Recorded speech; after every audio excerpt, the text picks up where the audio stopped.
25년에 걸쳐서 20권이나 되는 장편소설 토지를 쓰신 박경리 선생님께서 그 책 원고를 탈고하면서 한 인터뷰에서 이런 말을 남겼습니다. 꽃을 피우지 못하는 땅은 땅이 아닙니다. 박경리 선생님께서 25년 동안 토지라는 제목으로 우리 한국인과 또 한국인이 삶의 터전으로 삼고 있는 땅과의 관계에서 어떤 삶을 살았는가 조명하며 소설을 쓰시고 그 책을 탈고하시면서 남긴 말이 꽃을 피우지 못하는 땅은 땅이 아닙니다. 라는 말이었습니다. 박경리 선생님은 땅의 가치와 의미를 땅이 가지고 있는 크기, 땅이 가지고 있는 넓이, 땅이 가지고 있는 지정학적 위치에서 찾지 않고 그 땅의 고유한 성격인 가장 본질적인 면에서 그 땅이 피어내는 꽃, 그 땅이 맺는 열매에서 땅의 가치와 의미를 찾았다 하는 것입니다. 창세기 1장에 보면 하나님께서 우주 만물을 만드시는데 순서대로 만들어 가시다가 땅과 바다를 만드시는 내용이 기록이 됩니다. 창세기 1장 10절 말씀인데 이렇게 기록합니다. 하나님이 묻을 땅이라 부르시고 모인 물을 바다라 부르시니 하나님이 보시기에 좋았더라. 하나님이 땅을 만드시고 그걸 보시고 좋았다. 그렇게 감탄하셨다는 거예요. 그러면 하나님은 땅을 만드시고 도대체 땅에서 무엇을 보셨기에 이렇게 감탄하셨을까? 땅은 도대체 어떤 땅이었길래 하나님을 이렇게 감탄하게 만들었을까? 그것에 대한 답을 우리가 11절에서 찾아볼 수 있습니다. 창세기 1장 11절 말씀입니다. 하나님이 이르시되 땅은 풀과 씨 맺는 채소와 각기 종류대로 씨 가진 열매 맺는 나무를 내라 하시니 그대로 되어. 하나님이 만드신 땅에서 생명이 약동하는 거예요. 하나님이 만드신 땅에서 꽃이 피는 거예요.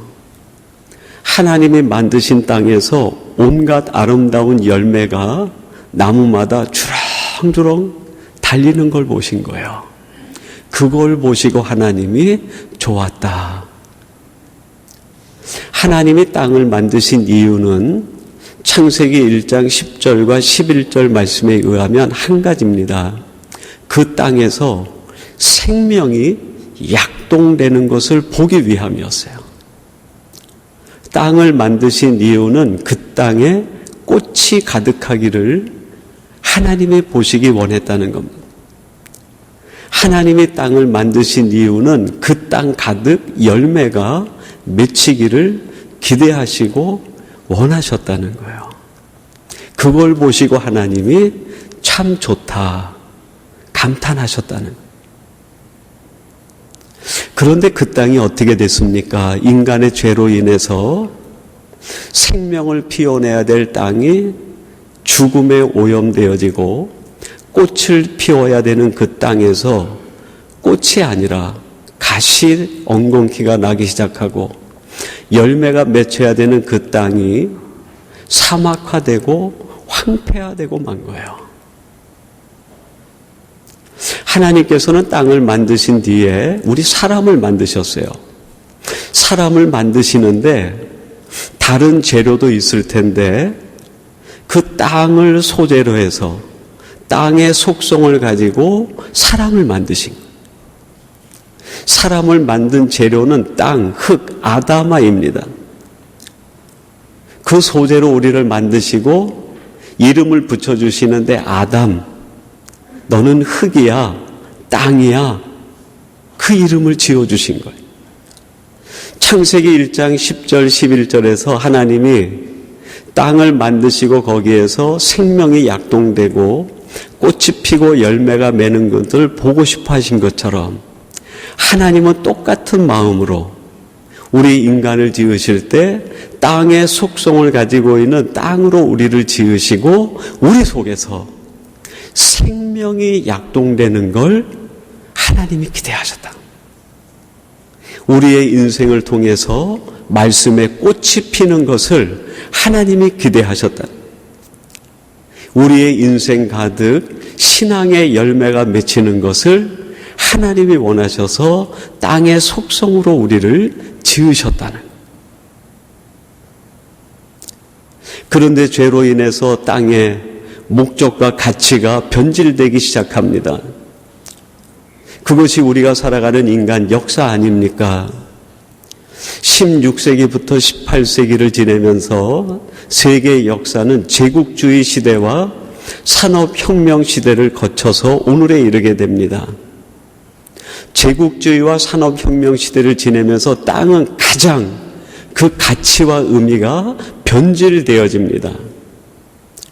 땅은 더 이상 열매를 기대하는 땅도 아니고 꽃을 피우는 땅도 아니고 생명이 약동되는 땅도 아니라 그 땅이 가지고 있는 지정학적 위치, 그 땅이 가지고 있는 전략적 강조만이 그 땅의 가치와 의미를 판단하는 기준이 되어버린 거예요.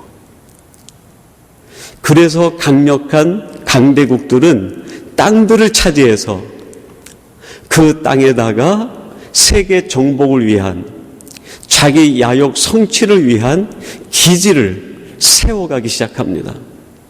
군사기지를 세우고 무기고를 만들고 탄약창을 만들고 핵시설을 만들고 다른 나라를 정복하기 위한 전략적 요새들을 세워가기 시작합니다.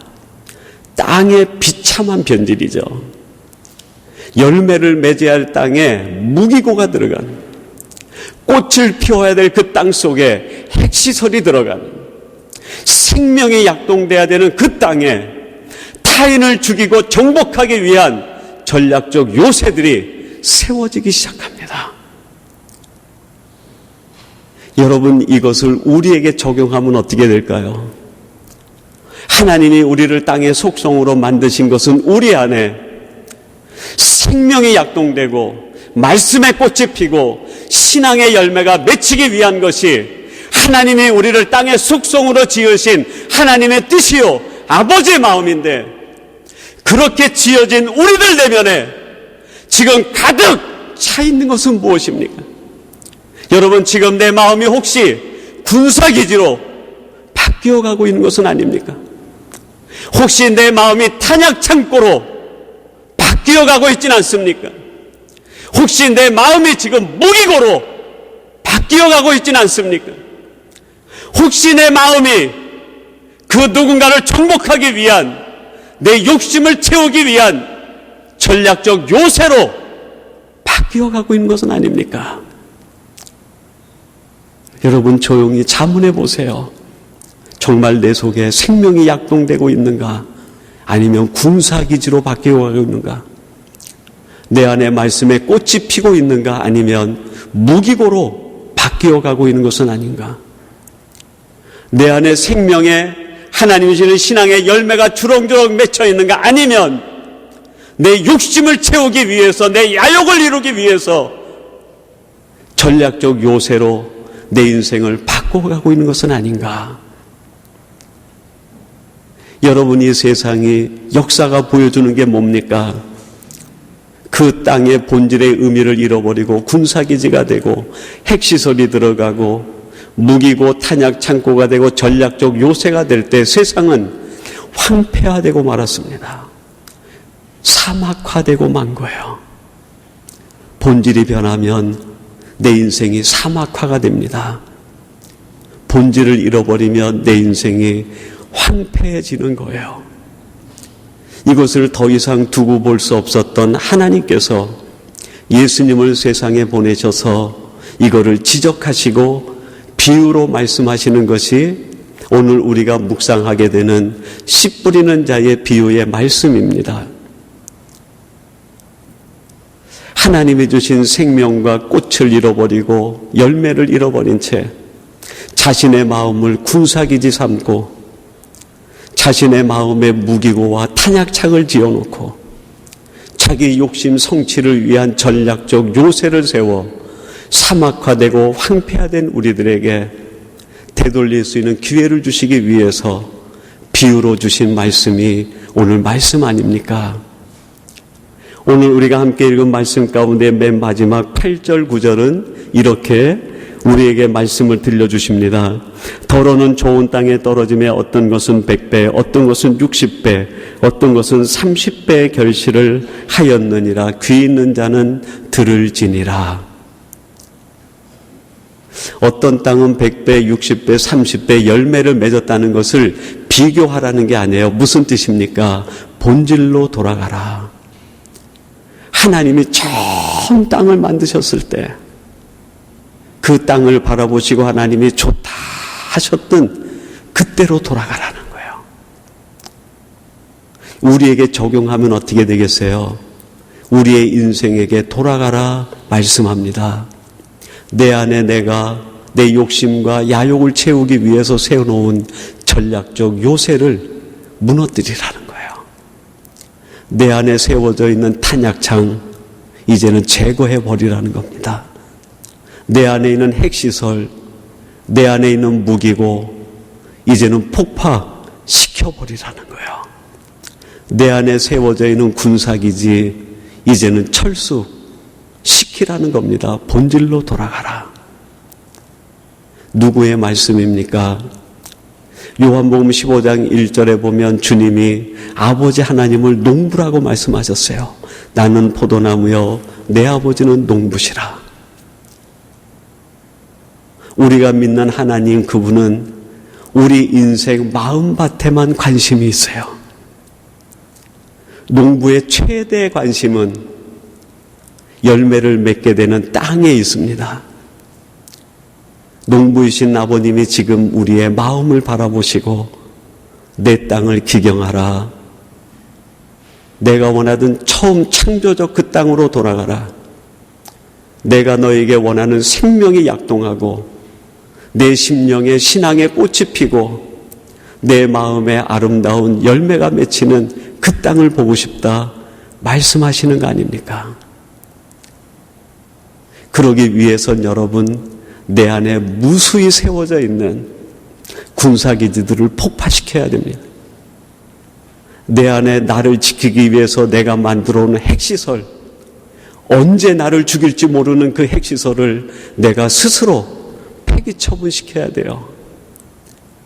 내가 생존하기 위해서 만들어 놓은 무기와 탄약고 내 욕심과 야욕을 채우게 만들어 놓은 전략적 요새들 늦기 전에 폭파시켜버려야 됩니다. 이거를 다른 말로 얘기하면 기경하는 일이라 할 수 있겠어요. 농부이신 아버지 하나님을 믿는 우리들은 그런 우리들을 가리켜서 크리스찬이라고 한다고 하면 크리스찬은 또 다른 의미에서 천국의 농사꾼이라 할 수 있습니다. 여러분 우리들은 세상 농사를 짓는 사람이 아니에요. 우리는 세상에 있지만 세상 것을 얻기 위해서 세상 농사를 짓는 사람이 아닙니다. 세상 농사를 지어서 세상 것 얻기 위하여 땀 흘리는 사람이 아니에요. 우리는 천국의 농사꾼들입니다. 내 안에 하늘의 열매가 맺히고 영적 열매가 맺히고 하나님이 기뻐하시는 꽃이 피게 하기 위하여 하늘의 농사를 짓는 사람들이에요. 근데 여러분 이 땅에 많은 크리스찬들이 세상 살면서 천국의 농사꾼이 아니라 세상 농사꾼으로 살아갑니다. 세상 것 하나 얻기 위해서 자기 인생을 다 허비해버리는 거예요. 세상에는 조그만 이익 하나 얻기 위하여 자기 인생을 낭비합니다. 세상이 주는 조그만 유익 하나를 위하여 자기의 인생을 송두리째 낭비해버립니다. 얼마나 무지한 일입니까? 여러분 하나님은 우리들을 세상 농사꾼으로 보내지 않으셨어요. 우리의 마음을 기경하는 천국 농사꾼으로 보내신 거예요. 제가 고등학교 때 그 학교 학제 중에 근로장학생이라는 것이 있었습니다. 학생들 중에서 생활이 어려운 학생들을 뽑아가지고 인근 지역에 시간당 근로를 하게 하고 그 수입을 학생이 받는 것이 아니라 그 일한 곳에서 학교로 바로 보내가지고 그곳으로 수업료를 대신해가지고 공부를 하게 하는 제도였어요. 저하고 친구 몇 사람이 근로장학생으로 뽑혀가지고 일을 하러 가게 된 곳이 지금은 돌아가셨는데 우리 장로님하고 동명이인이신데 김용기 장로님이 교장으로 계시는 가나안 농군학교에 가서 일을 하게 됐어요. 저희가 있던 학교에서 불과 걸어서 20분 거리에 가나안 농군학교가 경기도 광주에 있었습니다. 3월달 지금 요쯤 되는 시기부터 7월 초까지 한 3개월 정도 일을 하게 되면 한 학기 수업료를 그 농군학교에서 대주는 거예요. 그때 제가 가서 일을 했던 것이 딸기밭을 가꾸는 겁니다. 밭일을 해보지도 않고 딸기밭을 어떻게 매야 되는지도 모르는 저희들을 가르치기 위해서 그 가나안 농군학교의 교장이신 김용기 장로님이 그 볏짚으로 만든 망태를 저희들 하나씩 주시고 허리춤에 채우고 직접 나와서 이제 시범을 보이고 일을 하시는 거예요. 딸기밭이 쫙 있는데 그 고을을 지나가면서 거기에 떨어져 있는 돌멩이를 줍고 잡초들을 뽑고 쓰레기를 주워서 망태에 담아가지고 그거를 쓰레기통에다 버리는 게 저희가 하는 일이에요. 아주 쉬운 일이죠. 그 일을 반나절 정도 했을 때 김용기 장로님이 저희를 모시고 그런 얘기를 하시는 거예요. 딸기밭은 농부의 손길이 닿는 만큼 좋은 밭이 되는 거야 하는 말씀을 하셨어요. 딸기밭이 좋은 밭이 되느냐 나쁜 밭이 되느냐는 농부의 손길이 얼마큼 많이 닿느냐에 따라 결정된다는 거예요. 어린 시절에 들은 어른의 한마디인데 지금도 그 목소리로 쟁쟁하게 들립니다. 딸기밭은 농부의 손길이 닿는 만큼 좋은 밭이 되는 거야. 그리고 이어서 또 한마디 하시는데 이런 말씀을 하세요. 이 딸기밭은 매일 와도 쓰레기와 잡초가 매일 자란다는 거예요. 정말 저희들이 3월 달부터 7월 초까지 한 3개월 정도 그 딸기밭을 다니면서 그 일을 하는데 어제 저희들이 다 주웠으면 오늘은 돌멩이나 잡초나 쓰레기가 없어야 되는 거 아닙니까? 근데 어디서 날라왔는지 그 다음날 가보면 또 돌멩이가 있고 또 잡초가 나고 또 쓰레기가 있는 거예요.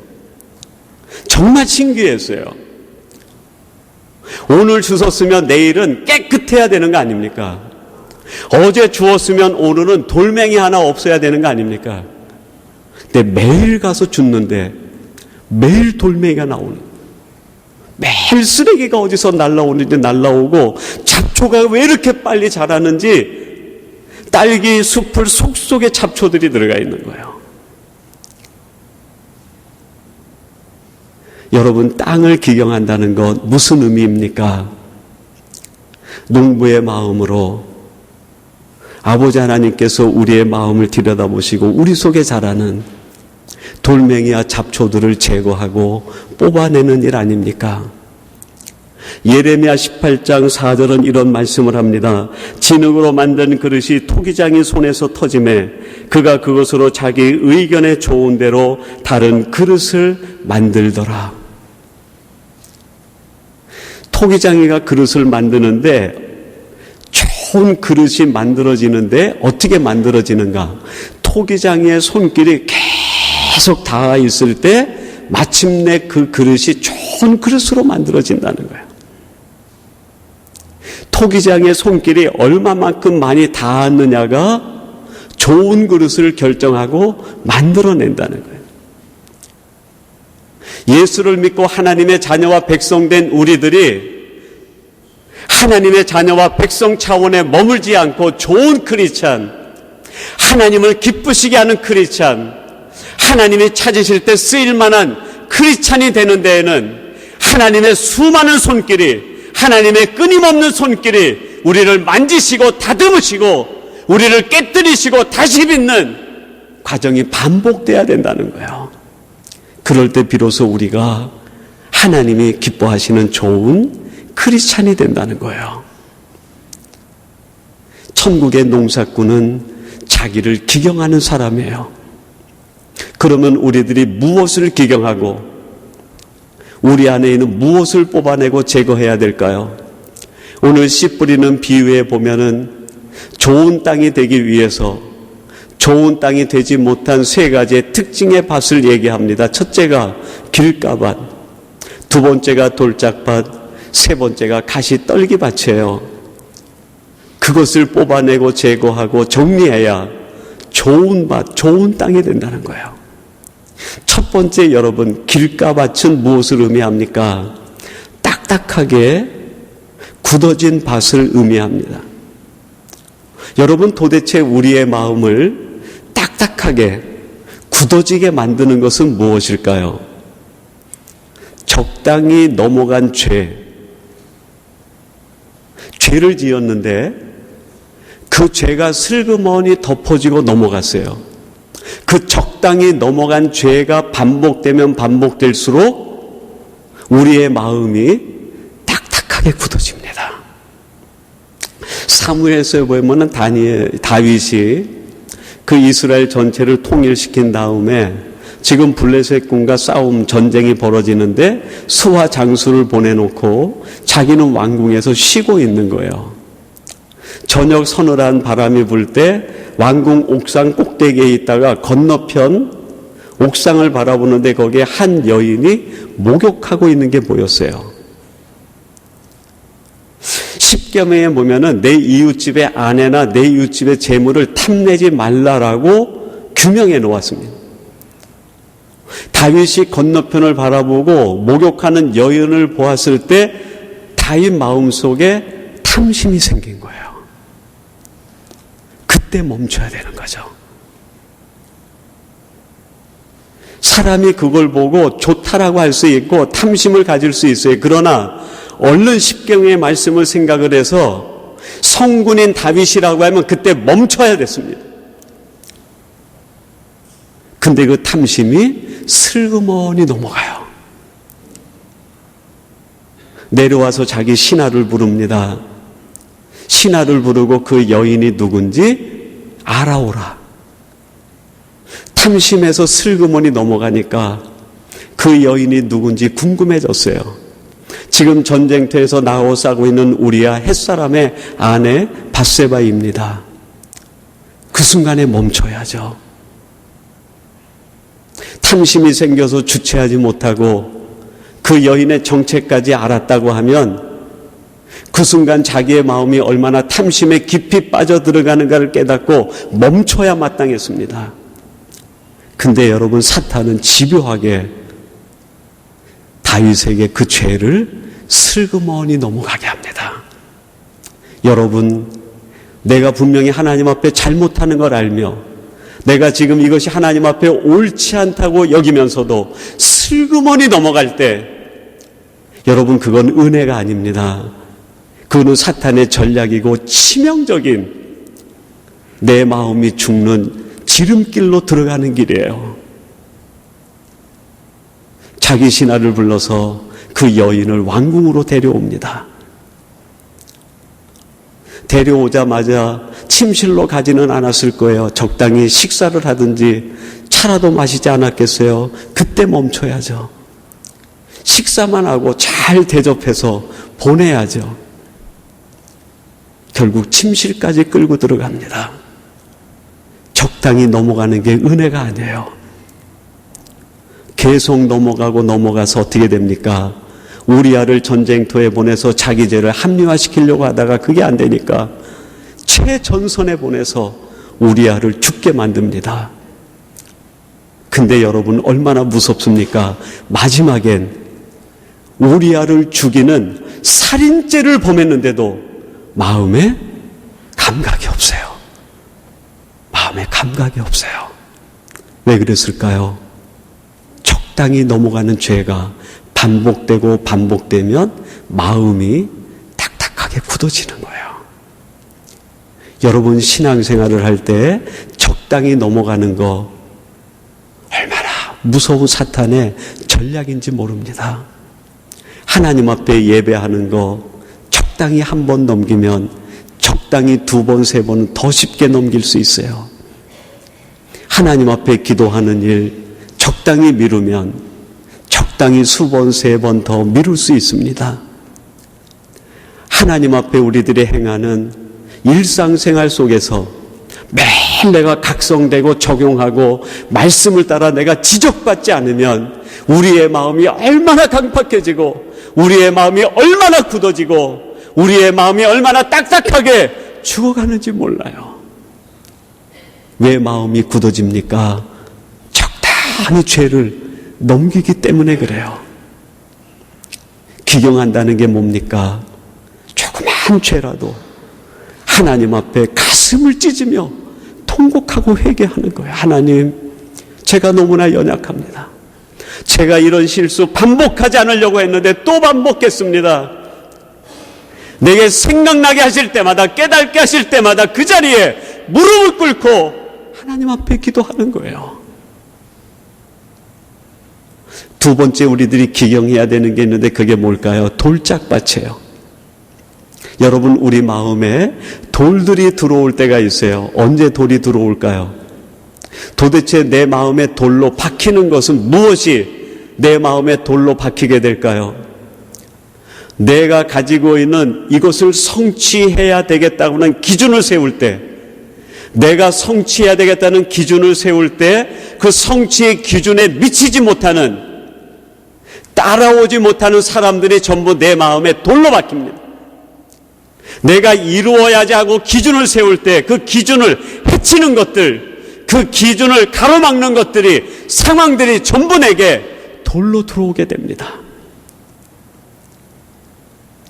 이 말씀을 교재에 따라서 계속 묵상하는 가운데 이 두 번째 돌짝팔 돌이라는 것이 제가 말씀을 준비하는데 선뜻 이게 이거구나라고 다가오질 않았어요.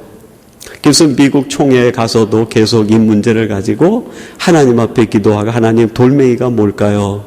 그냥 단순히 내게 불편한 것, 내게 싫은 상황, 이 정도로만 생각을 했는데 그 본질이 뭔지 뚜렷하게 내게 다가오질 않았어요. 근데 어제 새벽 예배를 드리고 우리 장로님들과 갈라디아서 6장 말씀을 가지고 서로 짐을 지라 하는 제목의 큐티를 나누게 되었습니다. 그 큐티 중에 한 장로님이 당신이 묵상한 내용을 말씀하시는데 이런 묵상을 하셨어요. 그리스도의 법을 성취하라 하는 것이 그리스도의 사랑을 성취하라는 것이라고 내게 감동을 주셨고, 이제 내가 누구든지 사랑하는 마음으로 사랑할 것을 묵상하고 적용합니다라고 그 과정과 내용과 결과까지 길게 설명을 하시고 묵상을 하셨어요. 근데 그 묵상을 듣는 순간에 제 마음속에 이런 생각이 들었어요. 아, 그렇구나. 내가 지금까지 무엇인가를 한다고 할 때 그리스도의 법을 성취하려고 한 것이 아니라 내가 세운 기준을 성취하려고 내가 했었구나.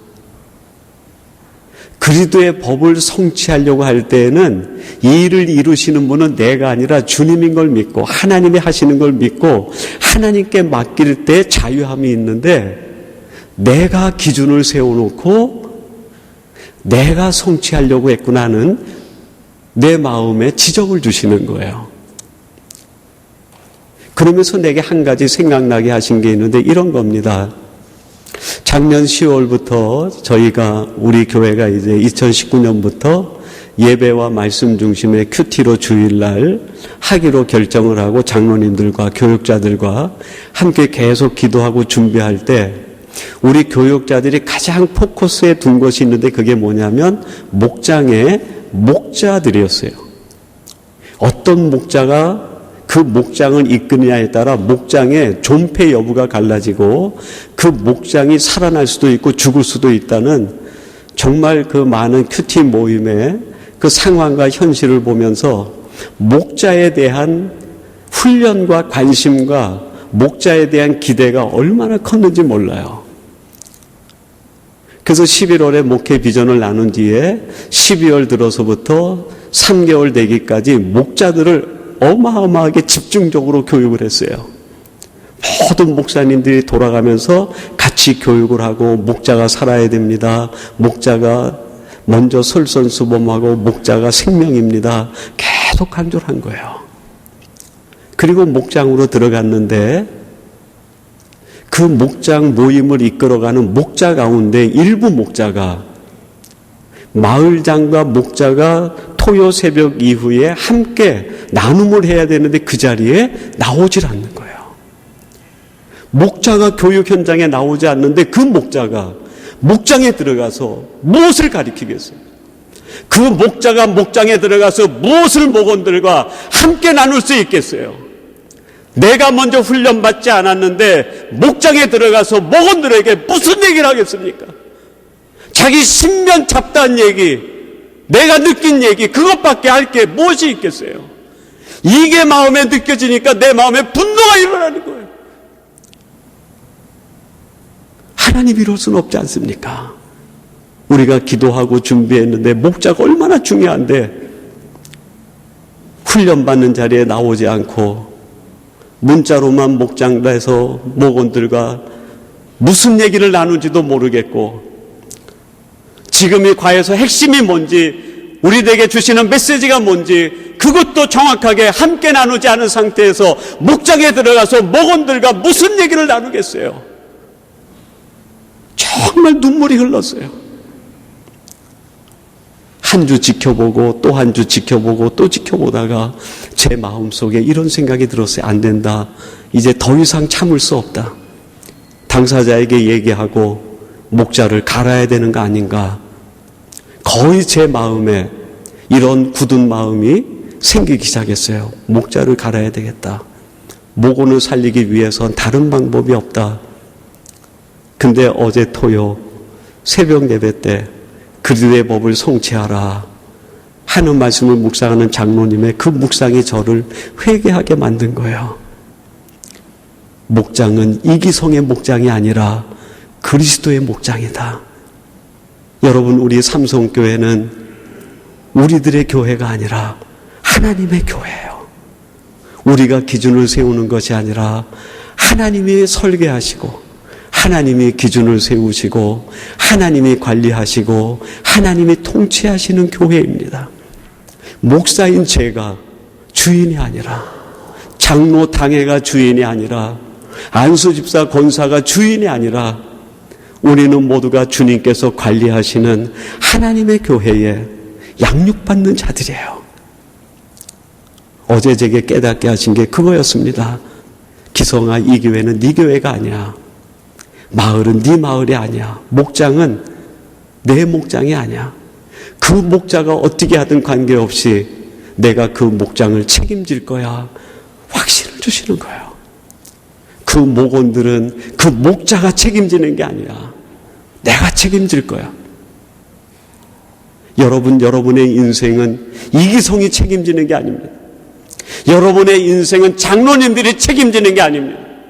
여러분의 가정과 여러분의 삶과 여러분의 자녀들은 내가 책임지는 게 아니라 우리를 자녀 삼으시고 우리를 구원해 주신 하나님 그분이, 예수님 그분이 책임지시는 거예요. 우리의 목자 되시는 그분이 책임지시겠다는 거예요. 그 묵상을 나누는 순간 내가 세운 기준이 무너지는 것을 느꼈습니다. 내가 세우는 기준이 무너지자마자 내 속에 있던 돌멩이들이 굴러가는 것을 내 마음에 느낄 수 있었어요. 묵상 나눔을 하고 집에 돌아가는데 얼마나 행복했는지 몰라요. 얼마나 자유해졌는지 모릅니다. 그 전까지는 내가 뭘 해야 되는 줄 알았어요. 내가 뭔가 단도리 해야 되고 내가 뭔가 더 규정을 세우고 내가 울타리를 치고 뭔가 더 보호하고 내가 짜내고 내 지식으로 내 지혜로 해야 되는 줄 알았어요. 근데 어제 새벽 이후에 하나님이 하시는 걸 알았어요. 우리 교회는 하나님이 주인이시고 여러분이 말씀을 나누는 목장은 목자가 주인이 아니에요. 이기성이가 주인이 아닙니다. 그 목장의 주인은 하나님이세요. 예수님이 여러분이 목장에 올 때 따뜻하게 맞아주시는 거예요. 오늘 예배 마치고 친교 마치고 여러분이 목장에 갈 때 그 목장에 여러분보다 먼저 오셔서 여러분을 기다리고 안아주는 분이 있어요. 누굽니까? 주님이세요. 힘들지 어렵지 그러나 오늘 또 왔구나. 목장이 잘 적응 안 되지 어렵지 근데도 왔구나. 주님이 안아주시는 거예요. 그럴 때 여러분 우리 마음에 돌멩이들이 사라지기 시작합니다. 세 번째는 가시 떨기라고 그랬어요. 주님이 해석을 하시는데 재물의 유혹이라고 했습니다. 염려라고 그랬어요. 여러분 왜 우리들에게 염려와 재리의 유혹이 생깁니까? 사랑의 대상이 잘못될 때 염려와 유혹이 찾아와요. 돈을 사랑하게 되면 돈이 부족할 때 염려가 옵니다. 돈을 사랑하게 되면 그 돈이 유혹할 때 다 넘어질 수밖에 없어요. 인기를 사랑하면 인기 받지 못할 때 두려워집니다. 그 인기로 우리를 유혹하면 다 넘어지게 돼 있어요. 권력을 사랑하면 그 권력을 갖지 못할 때 염려가 찾아옵니다. 두려움이 찾아와요. 그 권력을 미끼로 유혹하면 다 넘어집니다. 왜 내가 염려하고 왜 재리의 유혹에 그렇게 무방비 상태로 무너지고 맙니까? 사랑의 대상이 잘못되었기 때문에 그래요. 그러나 여러분 사랑의 대상이 분명하게 주님이시면 세상 염려, 재리의 유혹에 넘어가지 않습니다. 나태주 시인이 이런 시를 썼습니다. 11월이라는 제목의 시인데 낯이 조금 더 짧아졌습니다. 더욱 그대를 사랑해야 하겠습니다. 나태주 시인이 가지고 있는 대상은 그대를 사랑하는 거예요. 그대를 사랑하려고 하는데 11월 되고 12월이면 끝나버립니다. 11월 달 돼서 한 달밖에 남지 않은 그대를 사랑할 시간이 한 달밖에 남지 않았는데 낮 시간마저도 점점 짧아지는 거예요. 그대를 사랑할 여유가 많지 않아요. 그대를 사랑할 시간이 많지 않아요. 그대에게 내 마음을 표현할 시간이 너무 부족합니다. 여러분 우리들이 사랑의 대상을 주님으로 놓고 이 마음을 가져야 돼요. 주님을 사랑하려고 하는데 시간이 별로 없어요. 주님을 사랑하려고 하는데 여유가 별로 없어요. 주님을 사랑하려고 하는데 내 인생이 점점 짧아지고 있는 거예요. 주님을 사랑하려고 하는데 내 인생이 얼마나 살지 내가 모르겠는 거예요. 이런 사랑을 가진 사람은 매일매일 자기의 온 열정을 바쳐 주님을 사랑할 수 있습니다. 이런 사람 마음속에 어떻게 염려가 들어오고 이런 사람 마음속에 어떻게 유혹이 들어올 수 있겠어요? 우리 교회가 창립 16주년을 맞이했습니다. 이제는 기경할 때입니다. 그동안 우리가 살아왔던 삶들, 공과 사는 다 내려놓고 기경이 이루어져야 돼요. 굳어진 내 마음, 죄에 대해서 무감각했던 우리들을 회개하십시다. 내가 세운 기준 때문에 내 속에 들어와 있는 돌멩이들 하나님의 하시고 그리스도의 법을 성취하는 울타리로 제거하면서 돌멩이를 다 내려놓으십시다.